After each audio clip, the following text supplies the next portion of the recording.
இந்த நாளின் செய்திக்காக எடுத்துக்கொண்ட வசனம் சகரியா தீர்க்கதரிசியின் புஸ்தகம், அதனுடைய 10வது அதிகாரம் 1வது வசனத்தை வாசிப்போம். பின்மாறி காலத்து மழையை கர்த்தரிடத்தில் வேண்டிக் கொள்ளுங்கள், அப்பொழுது கர்த்தர் மின்னல்களை உண்டாக்கி வயல்வெளியில் அவரவருக்கு பயிருண்டாக அவர்களுக்கு மழையை கட்டளையிடுவார். ஆங்கிலத்தில் வாசிப்போம்.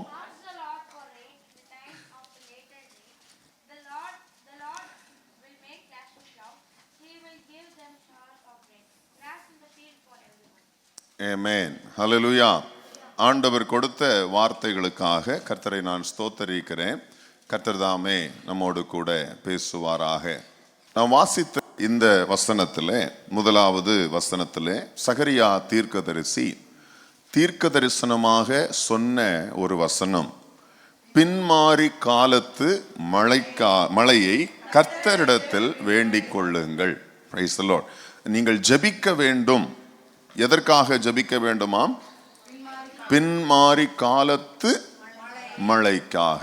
அப்போ ஆங்கிலத்தில் நம்ம பார்க்கும்போது, ask rain from the Lord in the season of the spring rain. அது இல்லைன்னா later rain அப்படின்னு கூட சொல்லுவாங்க. spring rain இல்லை என்று சொன்னால் later rain அப்படின்னு சொல்லுவாங்க. அது எப்படின்னா the season அப்படின்னு சொல்லி ஆங்கிலத்தில் இந்த டிரான்ஸ்லேஷன்ல போட்டிருக்கு. இல்லை இன்னொரு டிரான்ஸ்லேஷன்ல பார்த்தீங்கன்னா the time of the spring rain அப்படின்னு சொல்லி கூட அந்த டிரான்ஸ்லேஷன்ல இருக்கு. இதற்கு ரெண்டு டிரான்ஸ்லேஷன் உண்டு. ஸ்பிரிங் ரெயின் என்றும் சொல்லுவார்கள், இல்லை என்று சொன்னால் லேட்டர் ரெயின் என்றும் சொல்லுவார்கள். 2 விதமான டிரான்ஸ்லேஷன் கொடுக்கப்பட்டிருக்கிறது. இது ஒரு தீர்க்க தரிசனமான வார்த்தை. புதிய ஏற்பாட்டு காலத்தில் நிறைவேறின ஒரு தீர்க்க தரிசனம். Praise the Lord. நிறைவேறின ஒரு தீர்க்க தரிசனம் மாத்திரமல்ல, இன்று வரையிலும் இந்த ஆசீர்வாதத்திற்காக சபையானது வேண்டிக் கொள்ள வேண்டும் என்று சொல்லி தீர்க்க தரிசனமாக ஆண்டவர் நமக்கு இன்று காலையிலே ஆலோசனையாக சொல்லுகிறார். Praise the Lord. சபை கேட்டு பெற்றுக்கொள்ள வேண்டிய ஒரு ரெயின், இல்லை என்றால் ஒரு மழை என்னவென்று சொன்னால் பின்மாறி காலத்து மழையை. அங்கு நம்ம வாசிக்கிறோம், யாரிடத்துல வேண்டிக் கொள்ள வேண்டுமாம்? கர்த்தரிடத்தில் வேண்டிக் கொள்ள வேண்டுமாம். அப்படின்னு சொன்னா இங்க தீர்க்கதரிசி தெளிவாக சொல்லுகிறார், இந்த பின்மாறி காலத்து மழை உங்களுக்கு வேண்டுமானால் இது உலகத்துல வேற எங்கிருந்தும் வராது, கர்த்தரிடத்திலிருந்து மாத்திரமே வரும். Praise the Lord. அப்ப கர்த்தரிடத்திலிருந்து வரக்கூடிய பின்மாறி காலத்து மழை. Praise the Lord. அதனாலதான் சொல்றாரு, நீ கர்த்தரிடத்தில் வேண்டிக் கொள்ளுங்கள். கர்த்தரிடத்தில் வேண்டிக் கொள்ளும் போது கர்த்தர் என்ன செய்வாராம்? மின்னல்களை உண்டாக்கி. Praise the Lord. ரொம்ப அழகாக தீர்க்கதரிசி சொல்லுகிறார், அவர் என்ன செய்வாராம்? நீ வேண்டிக் கொள்ளும் போது உங்களுக்காக அவர் மின்னல்களை உண்டாக்கி வயல்வெளியில். அப்போ தனிப்பட்ட ஒவ்வொரு நபரும் ஜெபிக்க வேண்டிய ஒரு ஜெபம் இந்த வாசனத்தின் மூலம், இந்த வார்த்தையின் மூலமாய் கொடுக்கப்படுகிற ஆலோசனை என்னவென்று சொன்னால், பின்மாறி மழைக்காக கர்த்தரிடத்தில் வேண்டிக் கொள்ளுங்கள் என்று கர்த்தர் சொன்னார். அப்ப யாரெல்லாம் ஜெபிக்க வேண்டுமாம்?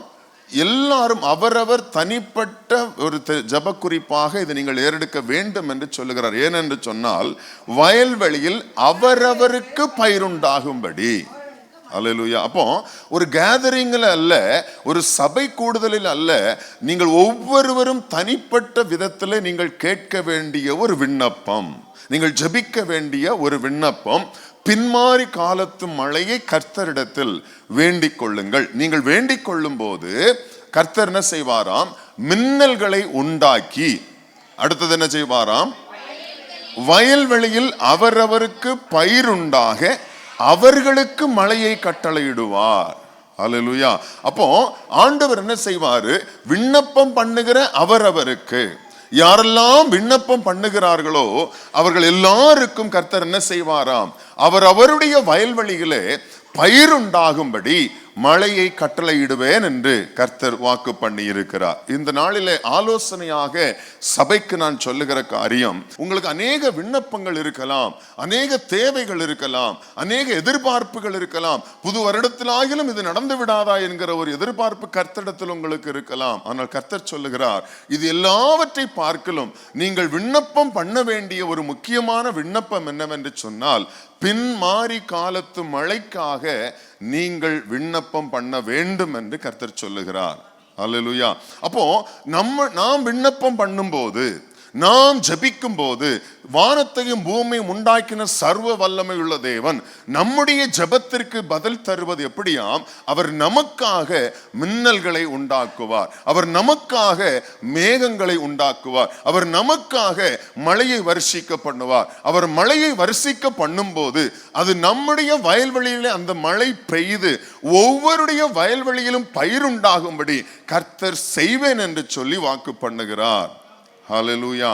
அப்போ இந்த வார்த்தை என்ன நோக்கத்துக்காக கொடுக்கப்பட்டது? யாருக்கு இந்த பின்மாரி மழை அளிக்கப்படும்? யார் விண்ணப்பம் பண்ண வேண்டும்? இந்த பின்மாரி மழையினுடைய நன்மை என்ன?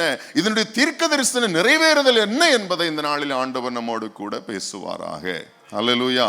அப்போ நாம் வேண்டிக் கொள்வது, ஜெபிக்க வேண்டியது அவசியம். நமக்கு எல்லாருக்கும் தெரியும், கிறிஸ்தவ வாழ்க்கையினுடைய அடிப்படையே என்னதுதான்?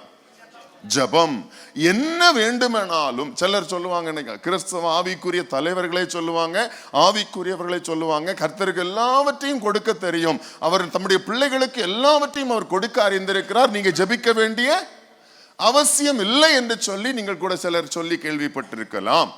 அல்லேலூயா. ஆனால் வேதம் சொல்லுகிறது, வேதம் அப்படிப்பட்ட ஒரு வசனத்தை நமக்கு காண்பிக்கவில்லை. இயேசு கிறிஸ்து அப்படிப்பட்ட மாதிரியை நமக்கு காண்பிக்கவில்லை. அவர் எல்லாவற்றிலும் நம்முடைய பிதாவாகிய தேவனை நோக்கி விண்ணப்பம் பண்ணினார். முழுதும் ஜெபித்தார், மாலையிலே ஜெபித்தார், காலையிலே ஜெபித்தார். இப்படி அவர் எப்பொழுதும் தம்முடைய பிதாவாகிய தேவனை நோக்கி விண்ணப்பம் பண்ணி கொண்டிருந்தார். அல்லேலூயா. அப்போ நமக்கு மாதிரியாக தந்திருக்கிற ஆண்டவராய் இயேசு கிறிஸ்துவினுடைய வாழ்க்கையிலும் ஜெபம் ஒரு மிக முக்கியமாக இருந்தது. எல்லாரும் ஜெபிக்க வேண்டும் என்று சொல்லி ஆண்டவர் நமக்கு மாதிரியை வைத்து சென்றிருக்கிறார். தீர்க்கதரிசியும் இப்பொழுது என்ன சொல்லுகிறார் என்று சொன்னால், நீங்கள் விண்ணப்பம் பண்ணும் போது, நீங்கள் கர்த்தரிடத்தில் நீங்கள் ஜெபிக்கும் போது உங்களுக்காக கர்த்தர் செய்வார். அல்லேலூயா. அப்போ எதற்காக நீங்கள் விண்ணப்பம் பண்ண வேண்டுமாம்? பின்மாரி காலத்து மழைக்காக நீங்கள் வேண்டிக் கொள்ளுங்கள் என்று சொல்லுகிறார். எசேக்கியேல் தீர்க்கதரிசியின் புஸ்தகம் 34 அதிகாரம் 26, 27 வசனத்தை வாசி. நான் அவர்களையும் என் மேட்டின் சுற்றுப்புறங்களையும் ஆசீர்வாதமாக்கி ஏற்ற காலத்திலே மழையை பெய்ய பண்ணுவேன். ஆசீர்வாதமான மழை பெய்யும். வெளியின் விருட்சங்கள் தங்கள் கனியை தரும். பூமி தன் பலனை கொடுக்கும். அவர்கள் தங்கள் தேசத்தில் சுகமாய் இருப்பார்கள். நான் அவர்கள் நுகத்தின் கயிறுகளை அறுத்து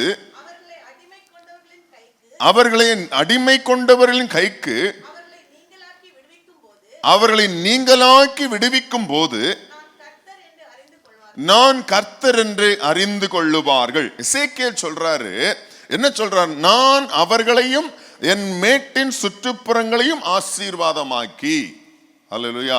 அங்கே விண்ணப்பம் பண்ணும் போது, நீங்கள் ஜெபிக்கும் போது, கர்த்தரிடத்தில் நீங்கள் ஜெபிக்கிற போது கர்த்தர் என்ன செய்வாராம்? அவர் என் மேட்டின் சுற்றுப்புறங்களையும் அவர்களையும் என் மேட்டின் சுற்றுப்புறங்களையும் ஆசீர்வாதமாக்கி ஏற்ற காலத்திலே மழையை பெய்ய பண்ணுவேன் என்று சொல்லுகிறார். அப்போ மழை எப்பொழுதும் பெய்யாது, எப்ப வேணும்னாலும் பெய்யாது. ஆண்டவர் சொல்லுகிறார், ஏற்ற காலத்திலே மழை உங்களுக்காக பெய்யும் என்று கர்த்தர் சொல்லுகிறார். அல்லேலூயா. நம்ம அநேக விண்ணப்பங்கள் நாம் தேவ சமூகத்தில் ஏறெடுக்கிறோம், அநேக ஜெபங்கள் கர்த்தரிடத்தில் ஏறெடுக்கிறோம். ஆனால் எல்லா ஜெபங்களுக்கும் ஜெபிக்கிற உடனே பதில் வருவதில்லை, ஜெபிக்கிற அந்த காலகட்டத்திலே பதில் வருவதில்லை. சில நேரங்களில் நாட்கள் தாமதமாகும், மாதங்கள் தாமதமாகும், வருடங்கள் கூட தாமதமாகும். ஆனால் வேதம் சொல்லுகிறது, கர்த்தர் சொல்லுகிறார், ஏற்ற காலத்திலே உங்களுடைய விண்ணப்பத்திற்கு பதில் வரும். அல்லேலூயா. ஏற்ற காலத்திலே உங்களுக்கான பதில் வரும். புரியுதா? ஏற்ற காலத்தில் உங்களுக்கு பதில் உண்டாகும். நாம் அவருடைய சமூகத்தில் ஏறெடுக்கிற விண்ணப்பங்கள் எல்லாம் அவருடைய சமூகத்தில் ஞாபகக்குறியாகவே இருக்கிறது. வேதத்தில் நாம் அநேக சாட்சிகளை வாசிக்க முடியும். நாம் தேவ சமூகத்தில் கர்த்தருக்கு முன்பாக ஏறெடுக்கக்கூடிய எல்லா ஜெபங்களும் அவருக்கு முன்பாக நினைவு கூறுதலாய் ஞாபகமாக ஒரு தூபம் போல காணப்படுகிறது. காலம் வரும்போது அவர் நினைத்தருளி, நம்முடைய ஜெபங்களை அவர் நினைத்தருளி நமக்கு பதில் சொல்லுகிற தேவன். அல்லேலூயா. புரியுதா? இப்போ அந்நாள் தேவாலயத்தில் பிரவேசித்து அவர் கண்ணீரோடு தேவ சமூகத்தில் ஜெபித்தார்கள். அந்த ஜெபம் கர்த்தருடைய சமூகத்தில் கேட்கப்பட்டது. ஆனால் அன்னைக்கு ஒரு நாள் தான் ஜெபம் பண்ணி இருப்பாங்களா? இல்ல, எத்தனையோ நாட்கள் ஜெபம் பண்ணி இருப்பாங்க, எத்தனையோ வருஷங்கள் ஜெபம் பண்ணி இருப்பாங்க.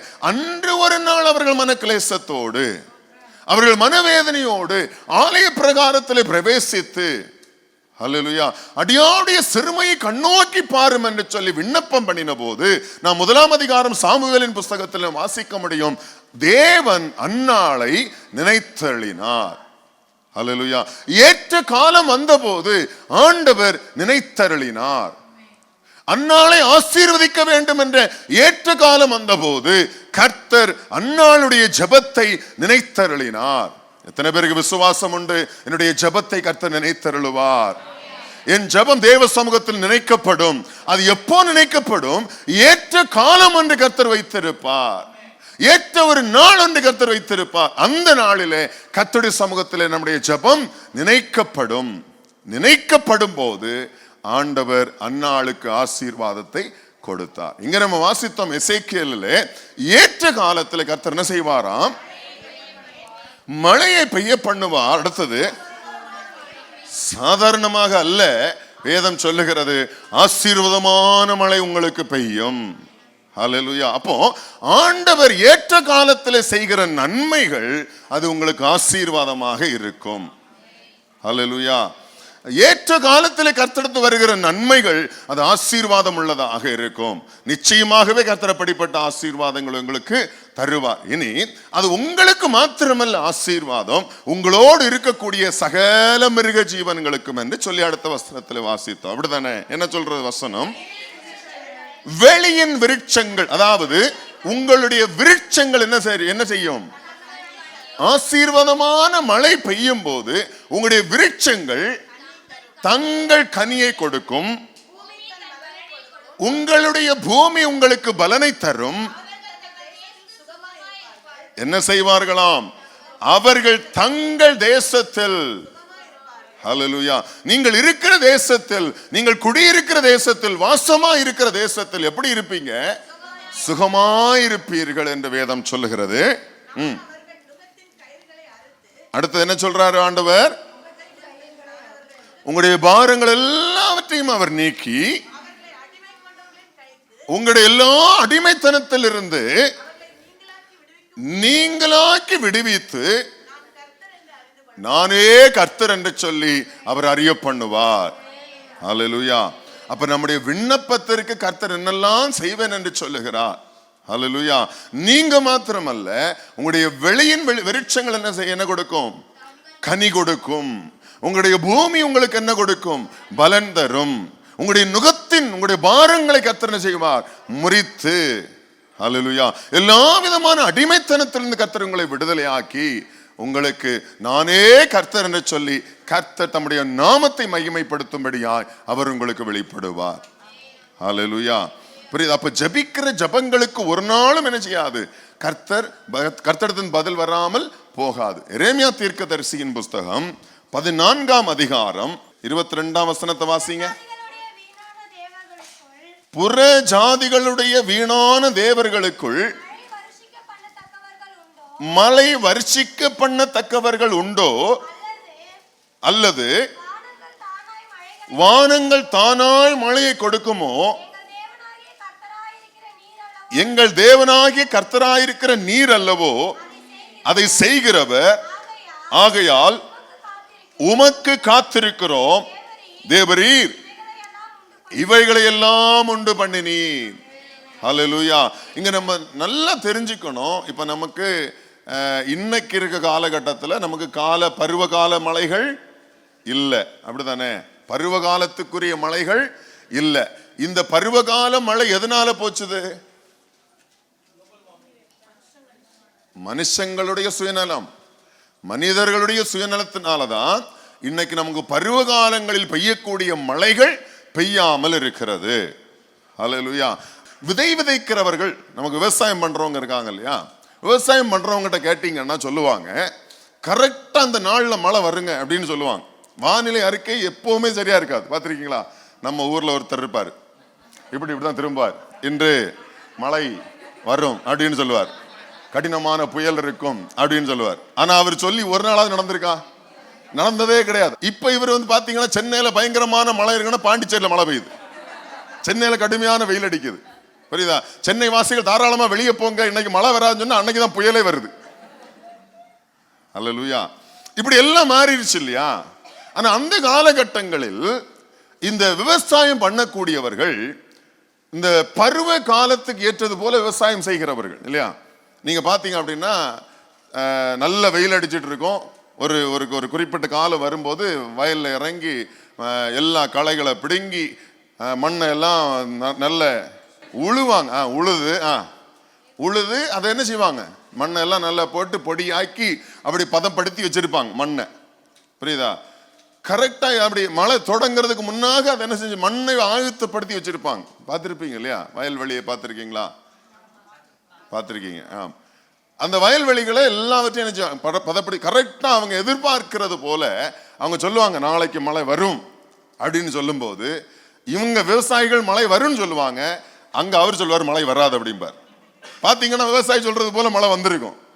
அப்படி ஒரு எதிர்பார்ப்பு காலகட்டத்துக்கு அந்த பருவத்துக்கு ஏற்றது போல மழை வரும் என்று விவசாயம் பண்ணுகிறவர்கள் கணித்து சொன்னார்கள்.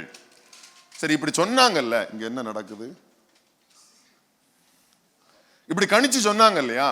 அவங்க சொன்னது போல மழையும் வந்தது இல்லையா? இந்த மழையை வர்ஷிக்க பண்ணினது யார்? ஹல்லேலூயா. இப்ப வேதம் சொல்லுகிறது, இந்த பூமியிலே மழை வர வேண்டும் என்றாலும், இந்த பூமியிலே மின்னல்கள் உண்டாக வேண்டுமானாலும், இந்த பூமியிலே இடியின் முழக்கங்கள் உண்டாக வேண்டுமானாலும் அது யாரிடத்திலிருந்து தான் வருகிறது? கர்த்தரிடத்திலிருந்தே வருகிறது. அதான் நம்ம வாசித்தோம். என்ன சொல்லுகிறது வசனம்? புறஜாதிகளுடைய தேவர்களுக்கு வீணான தேவர்கள் மழை வர்ஷிக்க பண்ணுவார்களோ, அல்லது வானங்கள் தானாய் மழையை பொழிய பண்ணுமோ? எவ்வளவு அழகான வசனம்! எங்கள் தேவனாகிய கர்த்தர் நீர் அல்லவோ அதை செய்கிறவர், ஆகையால் உமக்கு காத்திருக்கிறோம். இப்ப விவசாயி இந்த நிலங்களை பண்படுத்திட்டு யாருக்கு காத்திருக்கிறார்? மழைக்கு காத்திருக்கிறார், உலக பிரகாரமா. ஆனா வேதத்தின்படி அவங்க யாருக்கு காத்திருக்கிறாங்க? கர்த்தர் மழையை வர்ஷிக்க பண்ணும்படியாக அவர்கள் கர்த்தருக்கு காத்திருக்கிறார்கள். அவர்கள் காத்திருக்கிறது போல கர்த்தரும் ஏற்ற காலத்திலே மழையை வர்ஷிக்க பண்ணுகிறார். ஹல்லேலூயா. அப்போ மழையை வர்ஷிக்க பண்ணுகிறவர் கர்த்தர், மின்னல்களை உண்டாக்குகிறவர் கர்த்தர். நம்ம வாசித்தோம் சகரியாவின் புஸ்தகத்துல, நீ விண்ணப்பம் பண்ணும்போது உனக்கு நான் மின்னல்களை உண்டாக்கி. ஹல்லேலூயா. அப்ப இடி இடிக்கும் போது நினைக்கணும், கர்த்தர் இடிகளை இடிக்க பண்ணுகிறார். மின்னல் உண்டாகும் போது நினைக்கணும். யாராவது நினைச்சீங்களா? சொல்லி நினைச்சிருக்கீங்களா? நினைச்சிருக்கீங்க. நிறைய பேர் நினைக்கல, சிலர் நினைச்சிருக்கீங்க. இனி நினைக்கணும். நம்ம இங்க இருக்கிற தேசத்திலயோ இல்ல எங்கேயோ மின்னல் அடிக்குதுன்னா சொல்லணும், யாரு கிரியை செய்கிறான்? ஹல்லேலூயா. இதெல்லாம் நமக்கு ஒரு எவிடன்ஸ். அப்படித்தானே? நாம் ஆராதிக்கிற தேவன் கிரியை செய்து கொண்டிருக்கிறவர். நமக்கு ஒரு ரெஸ்ட் உண்டு. அவருக்கு 24 மணி நேரம் ரெஸ்ட் கிடையாது. என்ன உண்டு? அவர் கிரியை செய்து கொண்டே இருக்கிற தேவன். ஹல்லேலூயா. இடி இடிக்கும் போது நம்ம தலையில விழுந்தது மாதிரி இருந்ததுங்க அப்படின்னு சொல்லுவாங்க இல்லையா? கேட்டிருப்பீங்க இல்லையா? எங்க வீட்டுக்கு முன்னாடி விழுந்ததுங்க, எங்க வீட்டுல மரத்துல விழுந்தது, போஸ்ட்ல விழுந்ததுன்னு சொல்லி கேள்விப்பட்டிருப்பீங்க. அப்ப என்ன நினைக்கணும் அப்படின்னா, கர்த்தர் கிரியை செய்கிறார், என் கண்கள் கண்டது. ஹல்லேலூயா. எத்தனையோ வாட்டி பார்த்திருப்பீங்கல்ல, எப்போ அது நினைச்சிருக்கோமா? சிலர் நினைச்சிருக்கிறீங்க, ஆனா நிறைய பேருக்கு அந்த எண்ணம் வந்ததே கிடையாது. ஹல்லேலூயா. இனிமே எப்ப இடி இடிச்சாலும் மழை பெய்தாலும் நமக்கு மின்னல்கள் உண்டானாலும் நம்ம நினைக்க வேண்டியது, கர்த்தர் எனக்காக கிரியை செய்கிறார். ஹல்லேலூயா. கர்த்தர் இன்றும் கிரியை செய்து கொண்டிருக்கிறார். புரியுதா? வேதம் சொல்லுகிறது, வானங்கள் அவருடைய மகிமையை வெளிப்படுத்துகிறது, ஆகாய விரிவு அவரை மகிமைப்படுத்துகிறது. என்னையா யோசிச்சு பார்த்திருக்கீங்களா? நம்ம பார்க்கிற வானம் கர்த்தருடைய மகிமையை வெளிப்படுத்துகிறதா. ஹல்லேலூயா. கர்த்தரை மகிமைப்படுத்துகிறதா. நமக்கு என்னைக்கா பார்த்திருக்கோமா? நம்ம வானத்தை அண்ணாந்து பார்த்திருக்கோமா? இவ்வளவு பெரிய வானம் இங்க இருந்ததா? எனக்கு இவ்வளவு நாள் தெரியாம இருந்ததே. ஹல்லேலூயா. அப்ப ஆண்டவர் என்றும் ஏற்றும் இன்றும் என்றைக்கும் கிரியை செய்து கொண்டே இருக்கிறார். ஹல்லேலூயா. இங்க நம்ம வாசித்த அந்த வசனத்துக்கு நேராக நம்ம திரும்புவோம். சகரியாவின் புஸ்தகம் 10வது அதிகாரத்திலே மீண்டுமாக அந்த வசனத்தை வாசிங்க. பின்மாறி காலத்து மழையை கர்த்தரிடத்தில் வேண்டிக் கொள்ளுங்கள்,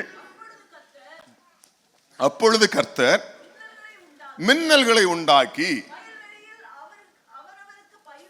வயல்வெளியில் அவரவருக்கு பயிருண்டாக அவர்களுக்கு மழையை கட்டளையிடுவார். பின்மாறி மழை காலத்து, அதாவது பின்மாறி காலத்து மழையை. அப்போ ஒரு காலத்தை குறிப்பிட்டிருக்கிறார் ஆண்டவர். ஹல்லேலூயா. ஒரு காலம் ஒன்று உண்டு. அந்த காலத்தில் பின்மாறி மழை ஒன்று வரும். அந்த மழைக்காக யாரிடத்தில் வேண்டிக் கொள்ள வேண்டுமாம்? கர்த்தரிடத்தில் வேண்டிக் கொள்ளுங்கள் என்று சொல்லுகிறார். ஹல்லேலூயா. யார் பின்மாறி காலத்து மழைக்காக வேண்டிக் கொள்ள முடியும்? யார் வேண்டிக் கொள்ளலாம் பின்மாறி மழைக்காக?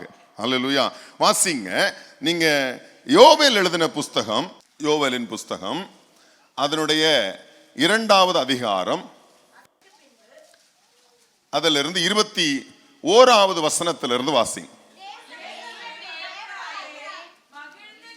தேசமே பயப்படாதே, மகிழ்ந்து களிகூறு, கர்த்தர் பெரிய காரியங்களை செய்வார். தீர்க்கதரிசி சொல்றாரு, தேசமே நீ என்ன செய்?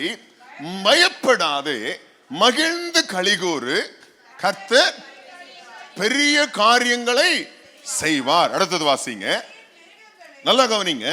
வெளியின் மிருகங்களே. அடுத்தது யாருக்கு சொல்றாரு? முதலாவது யாருக்கு சொன்னாரு? தேசமே பயப்படாது அப்படின்னா ஜனங்களுக்கு சொல்லுகிறார். 2வது சொல்றாரு வெளியின் மிருகங்களே, மிருக ஜீவன்களுக்கு சொல்லுகிறார். வெளியின் மிருகங்களே பயப்படாதீங்கள், வனாந்தரத்தில் உங்களுக்காக மேய்ச்சல்கள் உண்டாகும், விருட்சங்கள் காய்களை காய்க்கும், அத்திமரமும் திராட்சை செடியும் பலனை தரும். சீயோன் குமாரரே, உங்கள் தேவனாகிய கர்த்தருக்குள் மகிழ்ந்து களிகூறுங்கள். நல்ல கவனிங்க. தேசமே பயப்படாதே, வெளியின் மிருகங்களே பயப்படாதீங்கள், உங்களுக்கு மேய்ச்சல்கள் உண்டாகும். அப்படி உண்டாகும் என்று சொல்லிட்டு ஆண்டவர் சொல்றாரு. எந்த மழை உண்டாகுமாம்? நம்ம சகரியா புஸ்தகத்தில் வாசித்ததோ பின்மாறி மழைக்காக கர்த்தரிடத்தில் வேண்டிக் கொள்ளுங்கள். இங்க யோவேல் தீர்க்கதரிசி சொல்றார். என்ன சொல்றாரு? உங்களுக்கு முன்மாரியை கொடுத்து, உங்களுக்கு முன்மாரியையும் பின்மாரியையும் ஏற்கனவே வர்ஷிக்க பண்ணுவார். ஆண்டவர் என்ன செய்வாராம்? உங்களுக்கு வர்ஷிக்க பண்ணுவார். இங்க வாசிக்கும் போது யோவேல் தீர்க்கதரிசி இன்னொரு மழையை குறித்து சொல்றார். ஹல்லேலூயா. ஆங்கிலத்தில் ஃபார்மர் ரெயின் அப்படின்னு சொல்லுவாங்க இல்லையா? இங்க என்ன டிரான்ஸ்லேஷன்ல போட்டிருக்கு? Early rain. இங்க இயர்லி ரெயின், லேட்டர் ரெயின் அப்படின்னு சொல்லி இருக்கிறாங்க. அதுவும் சரியான டிரான்ஸ்லேஷன் தான். இல்லை என்று சொன்னால் ஃபார்மர் ரெயின் அப்படின்னு சொல்லுவாங்க. யோவேல் தீர்க்கதரிசி இங்க சொல்லும் போது இங்க வசனம் சொல்லுகிறது, அவர் உங்களுக்கு முன்மாரியையும், அந்த வசனத்தில் நம்ம 23ல வாசிக்கும் போது உங்களுக்கு முன்மாரியையும் பின்மாரியையும் ஏற்ற காலத்துல. அப்போ 2 மாரி காலத்துக்கும் 2 மழைக்கும் ஏற்ற காலம் ஒண்ணு இருக்கு. அல்லேலூயா. பின்மாரிக்கும் ஒரு காலம் இருக்கிறது, முன்மாரிக்கும் ஒரு காலம் இருக்கிறது. அப்போ அந்த ஏற்ற காலத்துல கர்த்தர் உங்களுக்கு மழையை வர்ஷிக்க பண்ணுவார். ஹல்லேலூயா. அடுத்து 24 வாசிங்க. இப்படி அவர் மழையை வர்ஷிக்க பண்ணும்போது களங்கள் தானியத்தினால் நிரம்பும், ஆலைகளில் திராட்சரசமும் எண்ணெயும் வழிந்து ஓடும். கர்த்தர் நம்முடைய ஜெபத்திற்கு பதில் தரும்போது வேதத்துல வாசிக்கிறோம், ஆண்டவர் என்ன தருவாராம்? களங்கள் தானியத்தினால் நிரம்பும், ஆலைகளில் திராட்சரசம் எண்ணெயும் வழிந்து ஓடும். அப்போ பின்மாறி மழைக்காக வேண்டிக் கொள்ளுகிறவர்களுக்கு ஆண்டவர் சொல்லுகிறார், நீ முன்மாறி மழையை பெற்றிருக்க வேண்டும். அல்லேலூயா. முன்மாறி மழைக்காக நீ வேண்டிக் கொண்டிருக்க வேண்டும். அந்த முன்மாறி மழையின் ஆசீர்வாதம் உனக்கு உண்டாயிருக்க வேண்டும். அப்படி உனக்கு முன்மாறி மழை உண்டாயிருந்ததானால் நீ எதற்காக ஜெபிக்கலாம்?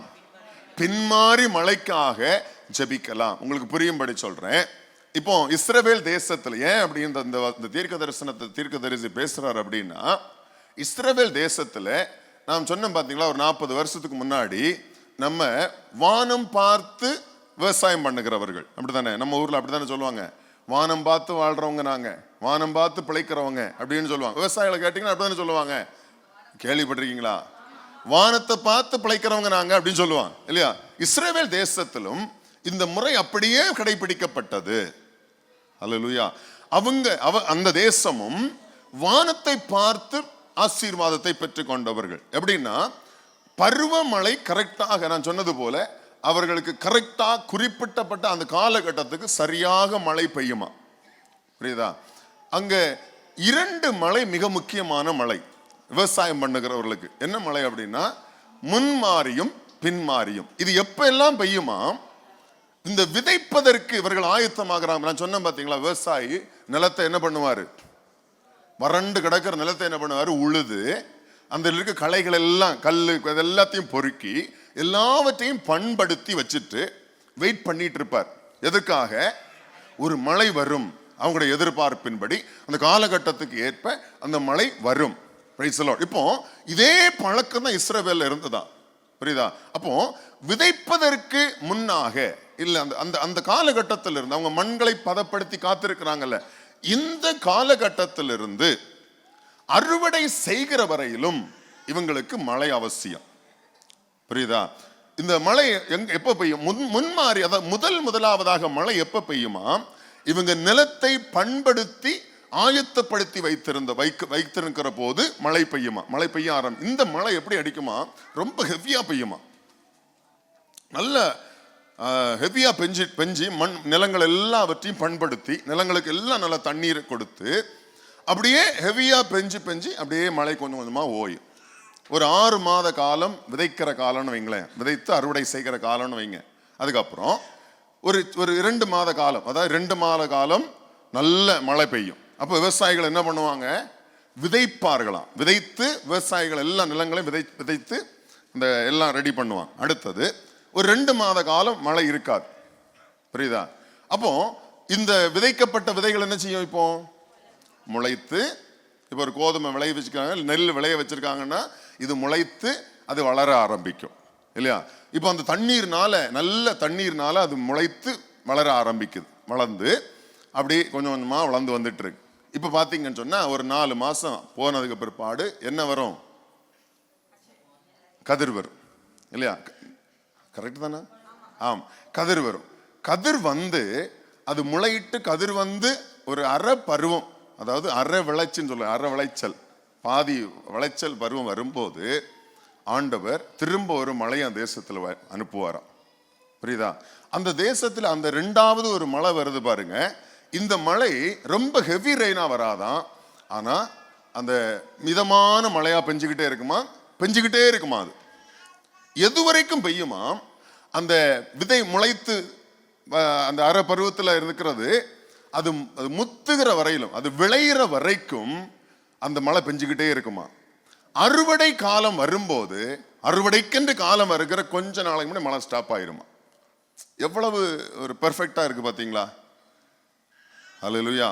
இதை யார் செய்கிறது அப்படின்னா, வசனத்தின்படி கர்த்தர் தமது ஜனங்களுக்காக ஆண்டவர் வானத்தின் மதகுகளை திறந்து ஆசீர்வதிக்கிறது. இதே பிராக்டிஸ் தான் நம்முடைய எல்லா விவசாயிகளுடைய வாழ்க்கையில இருந்துச்சு. பாத்தீங்கன்னா இதே போலதான் அவங்க கரெக்டா இந்த பருவமழை வருவதற்கு முன்பாக நிலங்களை பண்படுத்துவாங்க. கரெக்டா மழை வரும், மழை வந்தோடனே நிலத்தை எல்லாம் ஆயத்தப்படுத்தி விதைப்பாங்க, முளைக்கும், அது ஒரு வளர்ந்து வரும். ஒரு ஒரு காலகட்டத்தில் விதை முளை விட்டு கதிரெல்லாம் வந்து அது கொஞ்சம் விளையக்கூடிய பருவம் வரும்போது மீண்டும் ஒரு மழை வரும். எதுக்காகனா, ரெண்டாவது இந்த மழை வரல அப்படின்னா இந்த அந்த நெல் இருக்குல்ல, நெல்லோ கோதுமையோ கொழுமையா இருக்காதான். இப்போ ஊர்ல நம்ம கேள்விப்பட்டிருப்போம், இப்போ வாழை மரம் இருக்கு இல்லையா, வாழை மரம் நட்டு கொலை போட்டதுக்கு அப்புறம் இந்த கொலை வெட்டுகிற வரைக்கும் தண்ணி பாய்க்க மாட்டாங்க. எது வரைக்கும் தண்ணி பாய்ப்பாங்க? ஒரு முக்கா விளைச்சி ஆகிற வரைக்கும் தண்ணி பாய்ச்சிக்கிட்டே இருப்பாங்க, நல்லா தண்ணி ஊற்றிக்கிட்டே இருப்பாங்க. எதுக்கு அப்படின்னா, அந்த காய் நல்ல வாழைக்காய் என்ன செய்யணும், நல்ல பெருசா நல்ல முத்தி விளைச்சல் ஆகணும், நல்லா இருக்கணும், அதுக்காக. அதே போல இந்த நெல்லும் இந்த கோதுமையும் என்ன செய்யணுமா, அவங்க நல்ல ஒரு பலன் அடையணும்னு சொன்னா இந்த ரெண்டாவது மழை வந்தாதான் அவங்களுடைய விதைத்ததற்கான பலனை அவர்கள் பெறுவார்களாம். அல்லேலூயா. இந்த பழக்கம், இந்த முறை இஸ்ரவேல்ல பல காலங்காலமாக என்ன செய்யப்பட்டதாம், கடைபிடிக்கப்பட்டது. வேதத்தில் ஆதாரம் இருக்கு, புரியுதா? இந்த பின்மாறி முன்மாறி காலம் மழை அப்படிங்கிறது முதல் மழை விதைப்பதற்கு, இரண்டாவது மழை அறுவடை செய்வதற்கு, புரியுதா?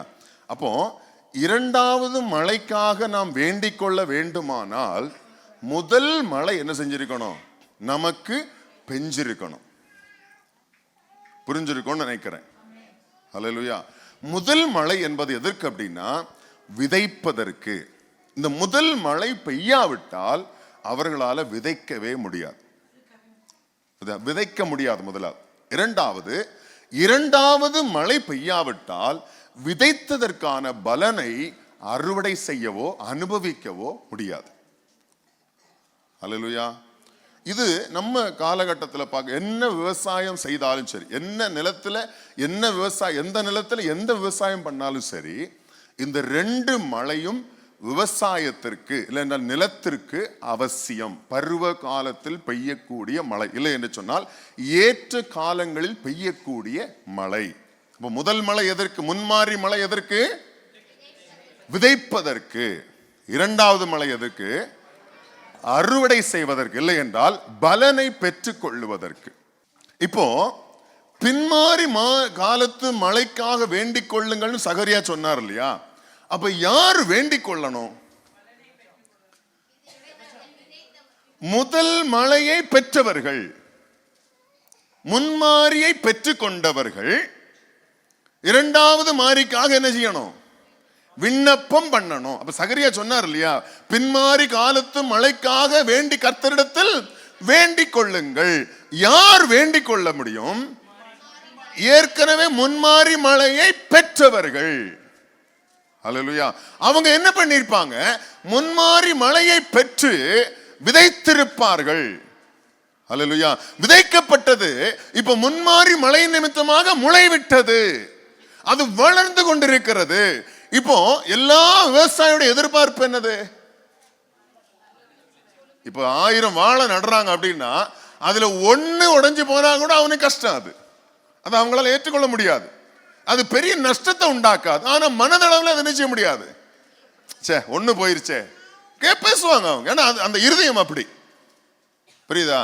இப்போ ஒரு 10 ஏக்கர் நிலம் வயல்ல நிலம் இது நெல் விதைத்தாலும் ஏதோ ஒரு 10 சென்ட்ல ஏதோ பிரச்சனை ஆனாலும் அவங்களுடைய மனம் எப்படிதான் பதறும், சே 10 சென்ட் வீணா போயிச்சே. 1000 ஒரு 10 ஏக்கர்னா 10 ஏக்கருடைய பலனும் அவங்களுக்கு என்ன வரணும், வந்தாதான் திருப்தி, சந்தோஷம், புரியுதா? அப்போ அதே போலதான் 1000 ஏக்கர்ல திராட்சை செடி நட்டாலும், அல்லேலூயா, 1000 ஏக்கருடைய பலனும் என்ன செய்யணும், வரணும். அப்ப வேதம் சொல்லுது, உனக்கு அப்படிப்பட்ட பலன் வர வேண்டுமானால் ஏற்கனவே இந்த விதையை விதைப்பதற்கு காரணமா இருந்தது யாரு? கர்த்தர் உனக்கு முன்மாரியை கொடுத்தார். அந்த முன்மாரி பெய்தது நிமித்தமாகவே நீ விதை விதைத்தாய். இப்போ அந்த முன்மாரி நிமித்தமா இந்த விதை என்ன செய்தது, உனக்கு முளைவிட்டது, வளர்ந்தது. அந்த முன்மாரி நிமித்தமாகவே அது இப்ப காய்களை கொடுக்கிறது. இனி கனி ஆக வேண்டுமானால், இதனுடைய பலனை நீ புசிக்க வேண்டுமானால், இந்த பலனை நீ அனுபவிக்க வேண்டுமானால் உனக்கு பின்மாறி மழை அவசியம். அதற்காக நீ வேண்டிக்கொள். அல்லேலூயா. நீ அதற்காக கர்த்தரிடத்தில் விண்ணப்பம் பண்ணு. புரியுதா? இது ஒரு பெரிய ஆவிக்குரிய சப்ஜெக்ட். இது ஒரு பக்கம் இருக்கட்டும். ஆனா உங்களுடைய உலக பிரகாரமான நன்மையானாலும், உங்களுக்கு உலக பிரகாரமான எந்த ஆசீர்வாதமானாலும் அது கர்த்தரிடத்தில் விண்ணப்பம் பண்ணி தான் வர வேண்டும். அது கர்த்தரிடத்தில் தான் வரணும். அதுதான் ஆசீர்வாதம். ஹல்லேலூயா. எந்த ஒரு காரியமா இருக்கட்டுமே, என்ன ஒரு ஆசீர்வாதமா இருக்கட்டுமே, அது யாரிடத்துல தான் வரணும்? வேதத்தில் நீங்க பிரசங்கி வாசிச்சிருப்பீங்கன்னு நினைக்கிறேன். வாசிச்சிருப்பீங்க இல்லையா? வேதம் சொல்லுது, ஒருத்தர் ஏராளமான பொருளை சேர்த்துறான், அனுபவிக்கிறதுக்கு அவனுக்கு கொடுத்து வைக்கல. நடக்குதா இல்லையா? நடக்குதா இல்லையா? ஏகப்பட்ட செல்வம், ஏகப்பட்ட பணம், ஏகப்பட்ட பொருள், ஆனா அவன் விரும்புறது என்ன செய்ய முடியல? சாப்பிட முடியல. என்ன வந்து நிக்குது? என்ன வந்திருக்கு? சுகர் வந்துருச்சு. ஹல்லேலூயா.